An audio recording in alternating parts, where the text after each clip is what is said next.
got some motherfucking design on right now. Bring it down, bring it down, bring it down. I got three old guys to walk.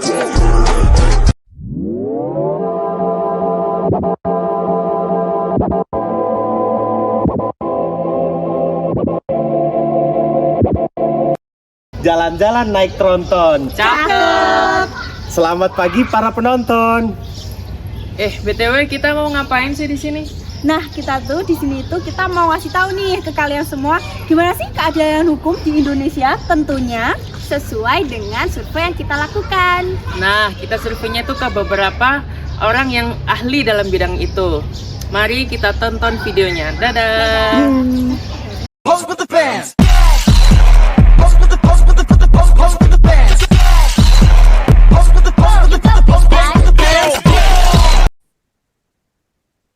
Halo teman-teman, aku Ajeng Pramesti Budiarta di sini bakal ngejelasin bagaimana sih hukum keadilan sosial di Indonesia itu sendiri. Di sini kami punya visi, yaitu untuk memperkuat komitmen terhadap prinsip keadilan sosial sebagai fondasi utama pembangunan negara Indonesia, serta menekankan perlunya mengatasi ketimpangan sosial, mengurangi kesenjangan, dan memberikan perlindungan kepada mereka yang paling rentan dalam masyarakat. Ada perumusan masalahnya, yaitu yang pertama, apakah keadilan bagi seluruh rakyat Indonesia itu masih berlaku? Jika masih berlaku, mengapa masih ada oknum yang tidak mendapatkan haknya yang sesuai dengan hak asasi manusia? Ketiga, apakah hukum di Indonesia sudah merealisasikan sila kelima Pancasila dengan benar? Sebelum itu, apa sih yang ada di benakmu ketika mendengar kata keadilan dan hak asasi manusia? Sebagai dasar bangsa Indonesia, penting untuk mengakui pentingnya kesejahteraan bagi seluruh rakyat Indonesia sesuai dengan sila kelima, yaitu keadilan bagi seluruh rakyat Indonesia. Prinsip keadilan sosial berupaya menciptakan kondisi agar dapat memperhatikan antar kaum, baik dari suku, agama, pangkat, dan ras manapun. Sedangkan hak asasi manusia itu sendiri merupakan hak-hak yang melekat pada manusia dan didapatkan sejak lahir dan tidak dapat diambil oleh siapapun. Di dalam konsepnya, hak asasi manusia punya ciri-ciri khusus seperti hakiki, universal, tidak dapat dicabut, dan tidak dapat dibagi. Sedangkan hak dan kewajiban merupakan dua hal yang harus dipenuhi supaya tidak terjadi kesenjangan sosial dalam pelaksanaan HAM-nya. Kita punya beberapa contoh kasus nih. Di sini ada suasana sel penjara Lapas Kota Baru, Kalimantan Selatan. Dilansir dari banjarmasin.apabahar.com, Kepala Bidang Pembinaan Bimbingan Pas Pengentasan Anak Informasi dan Komunikasi, Kusbiantoro menyatakan, memang sudah sangat over kapasitas, persentasenya mencapai ratusan persen. Napi narkoba merupakan penyuplai terbanyaknya. Nah, dari akibat kasus ini, semua narapidana memperoleh pemberian remisi atau pengurangan hukuman bagi narapidananya. Adapun contoh kasus kedua, yakni kasus Setia Novanto sel mewah hingga ketahuan membawa ponsel. Perlu diketahui terlebih dahulu, jaksa menuntut hukuman penjara 16 tahun bagi Setia Novanto, pencabutan hak politik selama 5 tahun, dan denda 1 miliar rupiah serta pengembalian uang 7,3 juta US dollar. Tim jaksa mendakwa bekas ketua DPR dan bekas ketua Golkar Setia Novanto dalam korupsi KTP elektronik. Dilansir dari detik.com, sidak dilakukan oleh Ombudsman yang dipimpin oleh anggota Ombudsman Ninik Rahayu pada Kamis 13 September 2019 malam. Ninik didampingi 12 anggota Ombudsman lainnya. Di kantor Kemenkumham Kanwil Jawa Barat, Jalan Jakarta, Kota Bandung, Jumat pada tanggal 14 September 2019, Ninik menyatakan ada kamar yang lebih luas, itu dihuni oleh Pak Setia Novanto. Memang lebih luas, kalau ditanya ukuran juga bingung, pokoknya 2 kali lipat. Nah, di dalam sel Setia Novanto di sini ada exhaust fan dan lemari seperti kitchen set yang masih menempel di dinding, begitupun dengan tempat tidur yang memiliki ranjang dengan 2 kasur. Berikut merupakan tampilan dari sel Setia Novanto yang tetap mewah pasca dilakukannya sidak. Dari sini, Apakah hal tersebut sudah mencerminkan keadilan sosial untuk seluruh rakyat Indonesia? Dapat dilihat dari permasalahannya ya, bahwa di Indonesia ini kurang dalam mencapai keadilan. Dikarenakan banyak pejabat koruptor yang selalu diposisikan dalam keadaan yang lebih baik dibanding masyarakat yang tidak memiliki jabatan di Indonesia pada masalah yang kecil. Nah, kalau sudah seperti itu, gimana ya pendapat menurut orang-orang yang ahli dalam bidangnya? Kita simak video berikut ini yuk. Assalamualaikum warahmatullahi wabarakatuh. Waalaikumsalam warahmatullahi wabarakatuh. Perkenalkan, nama saya Habibie Alif Putra Husin dari Akademi Metrologi dan Instrumentasi. Sebelumnya, boleh diperkenalkan diri Om, sama profesi saat ini? Ya, nama Om Haji Sudarmadi, profesi notaris dan PPAT di Kabupaten Tabalong, Kalsel. Baik Om. Nah, di sini saya ingin mewawancarai ada beberapa pertanyaan Om terkait tentang hukum. Nah, mengenai sebuah berita yang terjadi di Kalimantan Selatan Om, lapas yang ada di Kalimantan itu kan ada berisi nggak seseorang sih, lebih ke banyak orang yang melakukan tindakan kriminal, namun mereka ditempatkan di lapas yang sempit Om. Bisa dikutip, lapas itu kurang layak untuk dihuni banyak orang. Sedangkan lapas yang dihuni oleh Setia Novanto itu lebih bagus Om, padahal dia kasusnya itu lebih merugikan negara gitu Om. Jadi menurut Om tuh hukum di Indonesia ini sejauh mana keadilannya? Ya, sebenarnya secara hukum positif, dalam hukum positif kita secara normatif itu sudah adil, ya, maksudnya pengaturannya adil. Nah, kalaupun ada ditemukan kasus-kasus seperti yang disebutkan tadi, itu sebenarnya hanya permainan oknum, ya, permainan oknum, entah itu dari bawahan atau dari kepala lapas sendiri, gitu. Dari kepala lapas sendiri. Sebenarnya ini bukan isu yang baru, ya, masalah adanya jual beli fasilitas lah istilahnya. Iya. Jadi orang uang banyak itu bisa beli kasur empuk, bisa beli kulkas, bisa beli tempat tidur, sofa, bahkan ada ruang karaoke. Nah, ini kasus-kasus ini kan sudah lama. Mulai zaman tahun 2010 dulu yang kasus-kasus zamannya si Artalita, kasus korupsi kan. Kemudian tahun 2016 dulu yang kasusnya Gayus Tambunan. Nah, sekarang kasusnya Setia Novanto. Nah, sebenarnya saat ini pun itu sudah ada yang namanya Satgas, ya, Satuan Tugas Pemberantasan Mafia Hukum. Nah, sering-sering saja lakukan semacam kayak razia dari entah itu dari Kementerian Hukum dan HAM, entah itu dari Satgasnya sendiri, gitu kan. Bahkan ada berita terbaru kan yang adanya OTT terhadap indikasi suap terhadap Kepala Lembaga Pemasyarakatan Sukamiskin Bandung, ya. Habibie di Bandung, ya? Bandung. Ah, iya benar. Ini yang baru-baru ini kan ada OTT kan dari dari KPK kan. Nah, itu pun case-nya sama. Jadi membeli fasilitas dan izin di lapas lah yang bisa berobat keluar, bahkan bisa pulang ke rumah gitu. Ini bukan hal yang baru sebenarnya. Jadi mulai dulu pun sudah sering terjadi, dan ini pun bukan ada regulasi yang diatur secara khusus diperbolehkan, ya. Tapi ini hanya permainan oknum sebenarnya. Jadi itu pendapat Om Habibie. Berarti oknum itulah Om yang menyebabkan ketidakadilan. Iya, betul. Betul sekali. Nah, jadi adanya menurut Om sendiri, apakah kasus tadi sudah sesuai dengan ideologi yang ada di Indonesia saat ini, Om? jelas tidak sesuai kan, namanya juga ada permainan oknum kan, Iya. jelas tidak sesuai. Kalau regulasinya, hukum kita mengatur itu sudah tertata sedemikian rupa sebenarnya. Asal tidak ada permainan, asal tidak ada suap lah dari permainan dari entah itu bawahan ataupun dari kalapas kepala lembaga pemasyarakatan itu sendiri. Kalau dijalankan dengan baik ya sebenarnya baik, bagus aja jalannya gitu.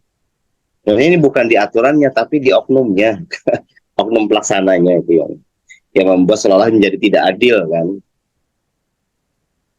Kalau dari peraturannya itu sendiri, emang ada peraturan gitu Om, kalau misalnya pejabat atau petinggi negara itu kalau melakukan tindakan kriminal atau tindakan korupsi itu punya lapas tersendiri, beda dengan halnya dengan rakyat-rakyat biasa. Sebenarnya tidak ada sih perlakuan khusus seperti itu ya. Kalau yang sakit iya, kalau yang sakit iya. Tapi pada prakteknya kan ada terdapat seperti itu. Ya tadi permainan oknum tadi kan. Kalau perbedaan sih tidak ada. Semua sama di mata hukum. Jadi mau dia pejabat, mau dia anak orang kaya, mau dia orang miskin. Ya karena adanya permainan tadi, jadi seolah-olah kayak menjadi tidak adil gitu. Adanya pembelian fasilitas tadi kan, yang bisa tidur sendiri, beli kasur empuk misalnya, bisa pasang WC duduk. Bahkan dulu kan isinya sempat ada yang pakai water heater, spring bed, gitu. Bahkan ada kulkas di lapasnya kan, gitu. Baik Om. Kalau Selanjutnya, mengapa hal tersebut bisa terjadi pada hukum di Indonesia saat ini Om? Terus bagaimana solusinya menurut Om? ya kenapa itu bisa terjadi ya, eh, apa namanya, penindakannya kekurang tegasan dari si pemegang wewenang inilah. Kepala mungkin kayak kepala lembaga pemasyarakatan itu kan di bawah Kementerian Hukum dan HAM. Jadi langsung saja kalau seandainya ada temuan seperti itu, pelanggaran seperti itu, bukan hanya pemecatan, bukan hanya tindakan secara administratif, tapi juga penindakan secara hukum, dipidanakan begitu, dipecat lah, selain dipecat, dipidanakan kembali. Gitu. Jadi double, biar memberikan efek jerah. Tidak hanya kesalahan itu diberikan sanksi administratif, misalnya penundaan kenaikan pangkat atau katakanlah misalnya tidak lagi menjabat sebagai kalapas, dibarengi saja dengan penindakan pidananya, pemberian sanksi pidana lah terhadap oknum yang melakukan pelanggaran hukum seperti itu. Nah, kemudian ditanya solusinya apa gitu? Ya sering-sering saja, kan kita punya satgas ya, satuan tugas, namanya satuan tugas pemberantasan mafia hukum. Nah itu sering saja monitoring, sering saja melakukan penindakan gitu, terhadap lapas-lapas yang ada di wilayah hukum Indonesia. Kemudian juga pemberian sanksi tadi yang tegas ya, selain sanksi administratif juga sanksi pidana gitu. Nah kalau itu sudah dilakukan ya, kalau seandainya masih terjadi ya namanya juga manusia kan, pasti ada godaan lah. Iya, benar. Yang penting dia berani berbuat ya, dia berani bertanggung jawab begitu. Yang jelas jangan sampai kendor lah, jangan sampai diberikan pelonggaran atau pemaaf lah daripada adanya pelanggaran seperti itu. Menurut Om seperti itu sih menyikapinya, Habibie. Berarti harus dikasih efek jerak gitu ya Om ya, biar tidak terjadi lagi. Jadi bukan hanya sanksi administratif, tapi juga sanksi pidananya juga dilakukan terhadap oknum-oknum yang nakal ini kan. Jadi tidak ada lagi yang beli fasilitas lah di lapas. Ya Bibi, saja mungkin dari Om ya. Iya, mungkin itu saja wawancara yang dapat dilaksanakan pada sore hari ini. Semoga teman-teman semua teredukasi apa yang telah Om sampaikan. Iya, sama Bibi. Mungkin Manfaatnya ya. Mungkin cukup. Ya, Mungkin cukup sekian wawancara pada kali ini. Saya tutup dengan wassalamualaikum warahmatullahi wabarakatuh. Waalaikumsalam warahmatullahi wabarakatuh. Makasih Om. Ya, sesama Bibi. Sama Kak Raisa. Kak Raisa bisa perkenalkan diri Kak Raisa dulu. Halo, nama saya Raisa, bukan penyanyi. Dan saya punya aplikasi startup yang mengajar untuk mencintai diri sendiri untuk kesehatan perempuan. Itu akan muncul Oktober ini, jadi ditunggu aja. Nah, Kak Raisa, sekarang saya mau coba tanya-tanya Kak Raisa satu pertanyaan aja. Jadi langsung aja ya ke pertanyaannya. Setelah melihat seminar tadi tuh, menurut Kak Raisa sendiri hukum di Indonesia itu tuh udah menggambarkan suatu kehancuran apa enggak? Tolong berikan tanggapan Kak Raisa tentang pertanyaan. Oh, pertama-tama kita mesti melihat dulu ya, undang-undang Indonesia kan sebenarnya dari Belanda, yaitu bukan milik kita sendiri. Nah, ketika kita harus melihat dan refleksi society dan masyarakat Indonesia, sebenarnya kita harus dicocok logikan lagi.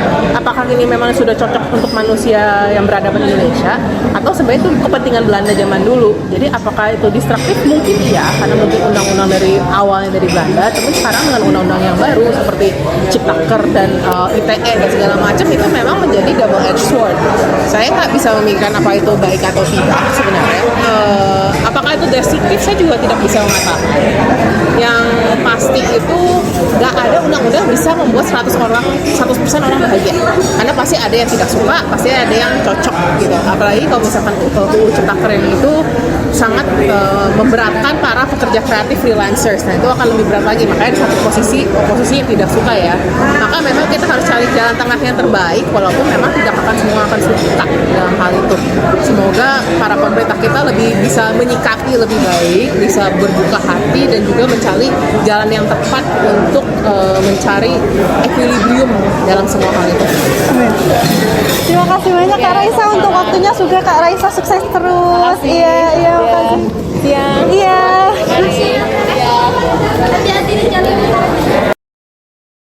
Kusuma Dewa dari Akademi Teknik Implementasi yang kampusnya ada di Cianjuang, ingin menanyakan beberapa pertanyaan untuk tugas Pancasila saya. Sebelumnya saya berbicara dengan siapa? Saya Benediktus Sasiolan Guttom, mahasiswa Fakultas Filsafat Fakultas Filsafat Unpar semester 8. Ya, langsung aja ke pertanyaannya, yaitu dapat memberi gambaran suatu tentang kehancuran hukum di Indonesia itu bagaimana menurut kakak? Kehancuran hukum ya, sebetulnya kan kalau dibilang hukum itu kan berisi soal aturan, norma yang harus ditaati, yang harus dilakukan, bahkan ada di dalamnya itu beberapa perilaku yang dibatasi, yang bahkan nggak boleh dilakukan. Istilahnya kalau misalnya melanggar, pasti mendapatkan konsekuensinya, gitu kan, masalah pasal, dihukum dan lain-lain. Kalau misalnya kita bicara hukum juga, hukum kan secara umum merupakan suatu pilar penegak keadilan. Nah, tapi yang masalahnya adalah kehancuran itu bisa dimulai dari kesalahpahaman atau miskonsepsi tentang arti keadilan itu sendiri. Banyak orang berpikir bahwa keadilan itu sama dengan adil. Keadilan itu tidak sama dengan adil.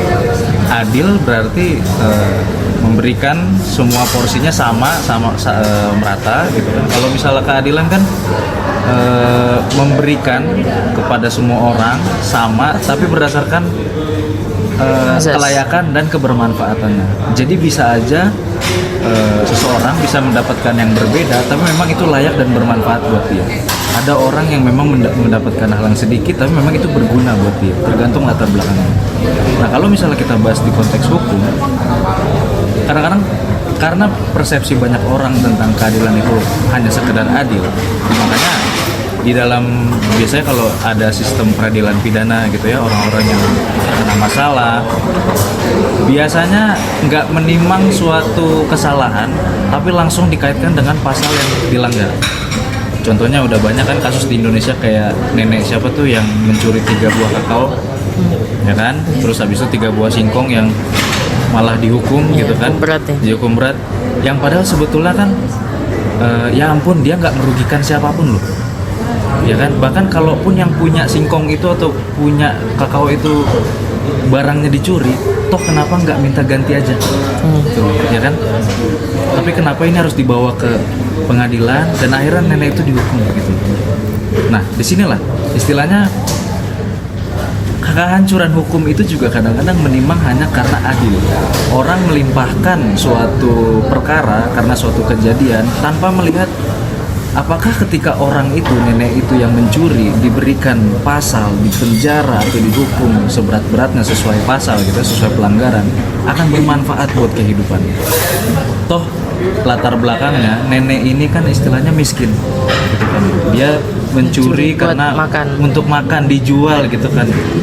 Dan kalau misalnya kita berangkat dari kasus yang biji kakao, itu tuh sebetulnya nenek itu tuh nggak tahu kalau itu tuh punya pabrik gitu, punya ya perusahaan situlah. Dikira udah mateng, dicabut, dan bahkan kata dia tuh nggak diambil, cuma ditaruh aja gitu. Cuman ada mandor yang lihat, dilaporin, dan agak endus ya gitu ya, cuman ya itulah. Jadi permasalahan keadilan kadang-kadang orang-orang tidak menimang suatu kelayakan dan kebermanfaatan, sehingga itu tuh memicu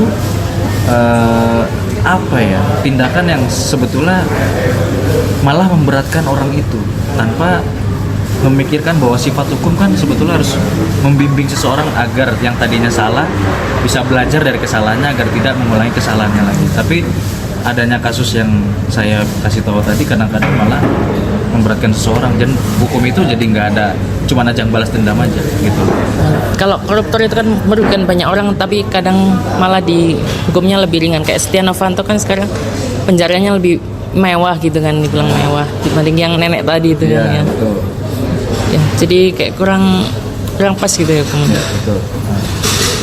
Sebetulnya kalau misalnya dibandingin ya sama yang korupsi migas segala macam yang udah bermiliaran, triliunan gitu kan. Kalau kita bandingin sama nenek-nenek yang tadi gitu kan, kalau mereka yang korupsi sudah merugikan negara dengan hukuman yang hanya di penjara, sebetulnya nggak make sense kan?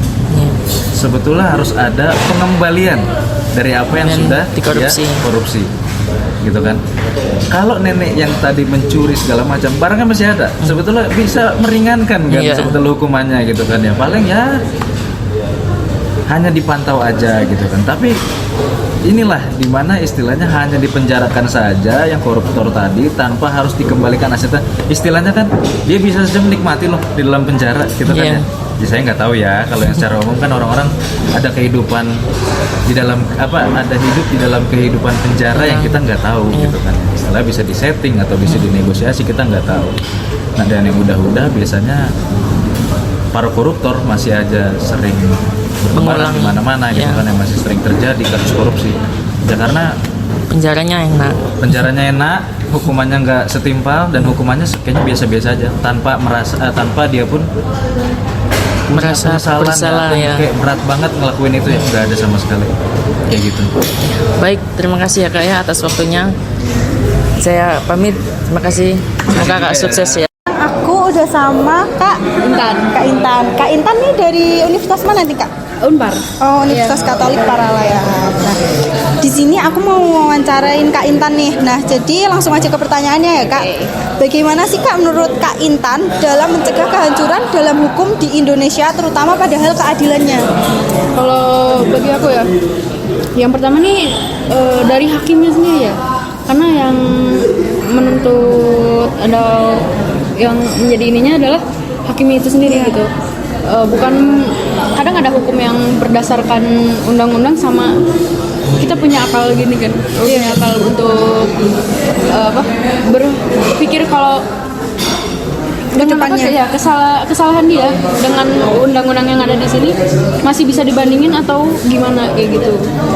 Terus yang kedua adalah dari instansi-instansinya, bagaimana mereka menanggulangi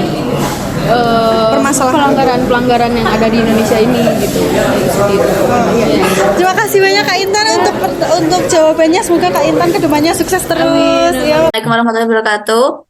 Perkenalkan, nama saya Alessia Dewi dengan NIM 20 dari jurusan Meteorologi dan Instrumentasi. Dan teman saya Septiana Betkusuma Dewa begitu juga dengan saya juga dari Akademi Meteorologi dan Instrumentasi. Nah, di sini kami akan mewawancarai dengan siapa? Oh ya, saya dengan Amelia Karim Eliana. Saya dari Fakultas Hukum Universitas Airlangga Surabaya. Nah, sebelumnya terima kasih ya atas Mbak Amel udah menyempatkan waktunya untuk kita wawancarai. Kita akan berbincang-bincang masalah politik ini, Mbak Amel, tentang korupsi. Nah, ada beberapa pertanyaan yang mungkin kami ingin tanyakan. Apakah boleh, Mbak Amel? Boleh, boleh. Alia, silahkan untuk pertanyaannya diajukan. Nah, di sini kan ada berita tuh yang sempat viral. Nah, mengenai sebuah beritanya itu tuh Setia Novanto yang penjaranya itu mewah, bagus. Nah, sedangkan penjara di Kalimantan itu sangat-sangat tidak kayak hak asasi manusianya itu kayak kurang gitu. Jadi menurut Kak Amel nih, hukum di Indonesia nih sudah sejauh mana keadilannya? Iya, jadi kalau pertanyaan tentang sejauh mana keadilannya itu berarti kita harus bedah dulu kan dari awalnya. Ini aku jawab sepengetahuanku ya, karena aku juga masih semester 2. Jadi Ya, boleh. kalau kita bedah dari awal, jadi kan kita harus tahu kronologinya dulu. Jadi kasusnya ini kan kasus tipikor kan, pidana korupsi. Jadi Setia Novanto ini kena pasal tentang tindak pidana korupsi. Nah, berarti kan hukumannya penjara. Nah, tapi di penjara itu di undang-undang, sebenarnya di Undang-Undang Nomor 22 Tahun 2022 juga tentang pemasyarakatan, itu nggak ada kata-kata tentang perbedaan atau pembedaan antara penjara pejabat sama bukan penjara pejabat. Kayak yang tadi kamu bilang yang sampai desek-desek itu kan. Jadi sebenarnya itu kalau secara hukumnya sendiri itu nggak ada perbedaan antar pejabat sama yang bukan pejabat. Buat aturan penjaranya itu nggak ada. Jadi masing-masing itu semua sama. Nah, habis itu kan kita juga harus ngeliat dulu UU-nya yang menjera, terus UU tentang tata cara penggunaan tanggung jawaban korupsi tadi. Jadi dia juga kan nanti ada step-stepnya penjaranya. Nah, itu semua itu sama rata. Jadi mau pejabat maupun pejabat secara hukum itu semua sama sebenarnya. Tapi di kasusnya Setia Novanto yang masalah penjara mewah ini, itu oknum di dalamnya. Jadi oknum di dalamnya yang gampang buat disogok. Jadi dia dapat penjara yang mewah. Jadi kalau pertanyaannya secara hukumnya, apakah hukumnya itu sudah adil atau enggak? Kalau menurut aku, sebenarnya aturan hukumnya sendiri itu sudah adil. Karena sudah mencakup. Karena kan keadilan sendiri itu kan tentang segimana hukum itu melindungi rakyatnya dan memperlakukan rakyatnya dengan sama di mata hukum. Hukumnya kan, di pengadilannya kan. Kalau secara undang-undang hukumnya sendiri sudah adil sebenarnya. Tapi buat kasus Setia Novanto itu oknum di dalamnya itu. Jadi bukan hukumnya yang nggak adil, tapi penegak hukumnya yang SDM-nya itu kurang kooperatif buat menegakkan hukum. Gitu sih, kalau menurutku ya. Baik, berarti oknum di dalamnya ya. Selanjutnya Iya, pertanyaan penegak hukumnya di dalamnya itu. Oke. Pertanyaan selanjutnya, apakah hukum tersebut sudah sesuai dengan ideologi yang ada di Indonesia saat ini? Ideologi Indonesia, hukum untuk keadilan ya, berarti. Benar nggak? Ya, hukum keadilannya. Nah, karena tadi kan kita juga udah bahas masalah Setia Novanto yang ternyata penegak hukumnya kan, yang SDM-nya itu kurang kooperatif dalam menegakkan hukum.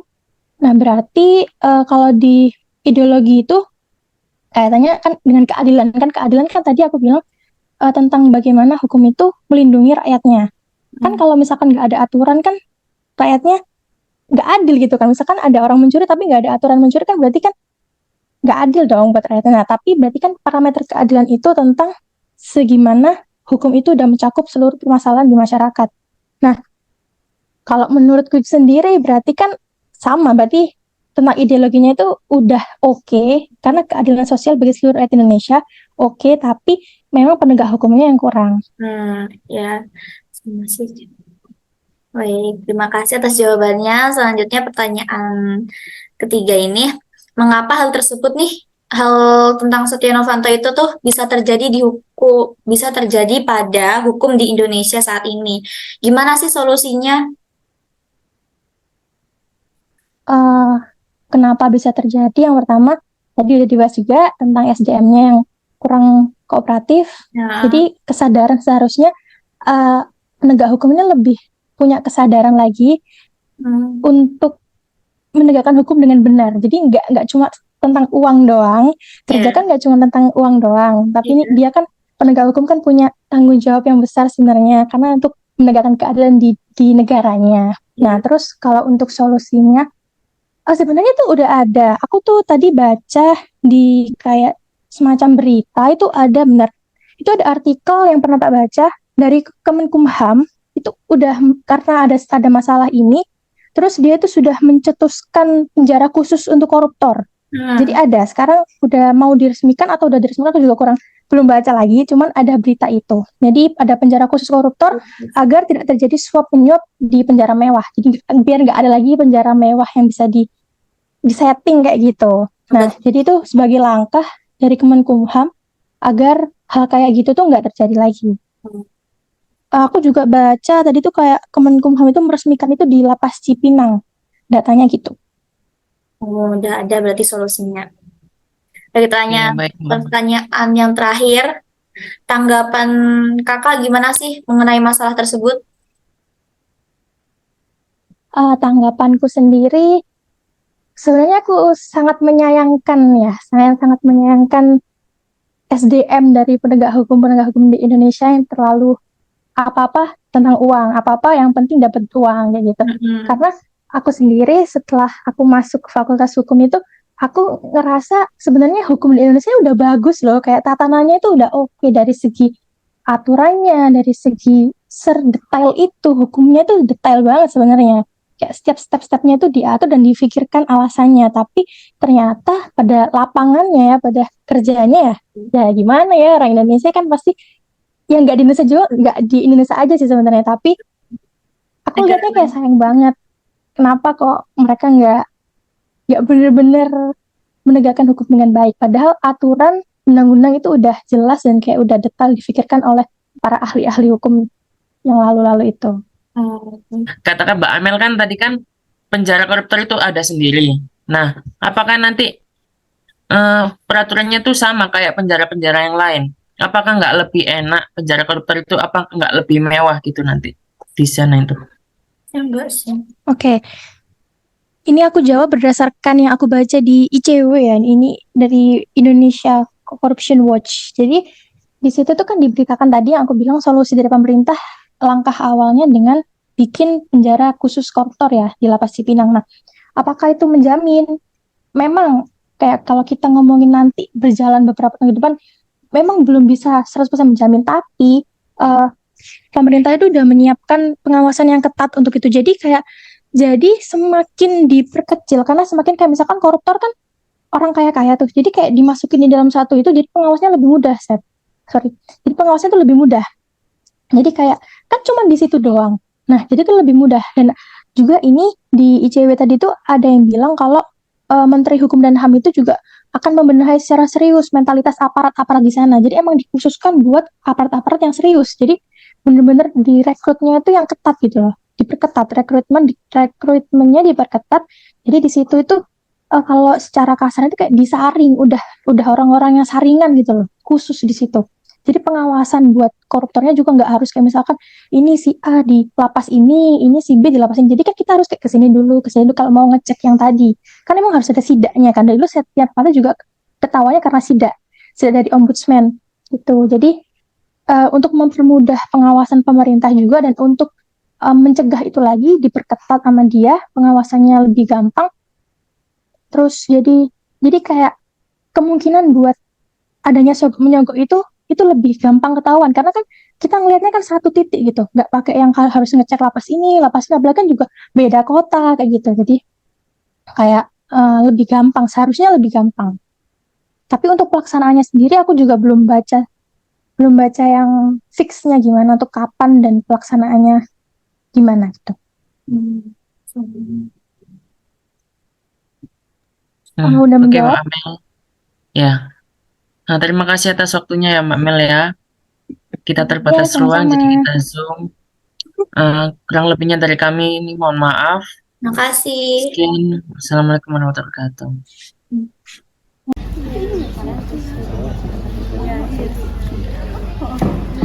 Guys, menurut kalian video tadi itu sudah sesuai belum dengan hukum yang berlaku di Indonesia ini?